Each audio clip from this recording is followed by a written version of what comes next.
Police बंदोबस्तात मनसे पदाधिकाऱ्याची अंत्ययात्रा, मोठी गर्दी, शहरात तणाव, राजकीय वादातून हत्या.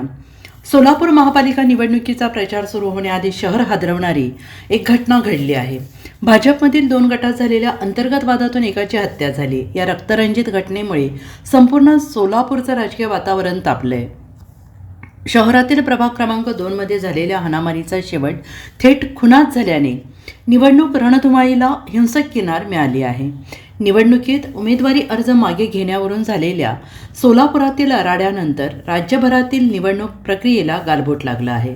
उपचारादरम्यान मृत्यू झालेल्या सोलापुरातील मनसे पदाधिकारी बाळासाहेब सरवदे यांच्या पार्थिवावर आज अंत्यसंस्कार करण्यात आले.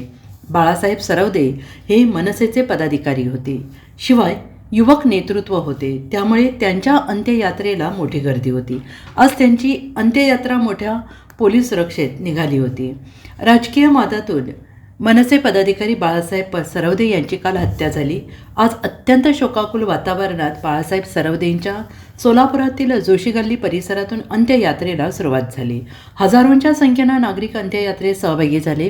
विविध पक्षाचे राजकीय पदाधिकारी, कार्यकर्ते, नातेवाईक, मित्र परिवार अंत्ययात्रेत होता. तसेच राजकीय अनुचित प्रकार घडू नये म्हणून कडक पोलीस बंदोबस्तही तैनात होता.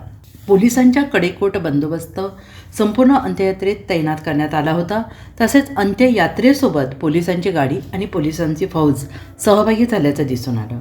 दरम्यान येथील महापालिका निवडणुकीदरम्यान अर्ज माघारी घेण्याच्या दिवशी प्रभाग क्रमांक 2 मधील भाजपच्या 2 गटातील कार्यकर्त्यांमध्ये सुरू असलेल्या वादातून प्रकरण चिघळलं आणि या वादाचा शेवट एका तरुणाच्या निर्घृण हत्येत झाला. Bureau report, SBN Marathi, Solapur.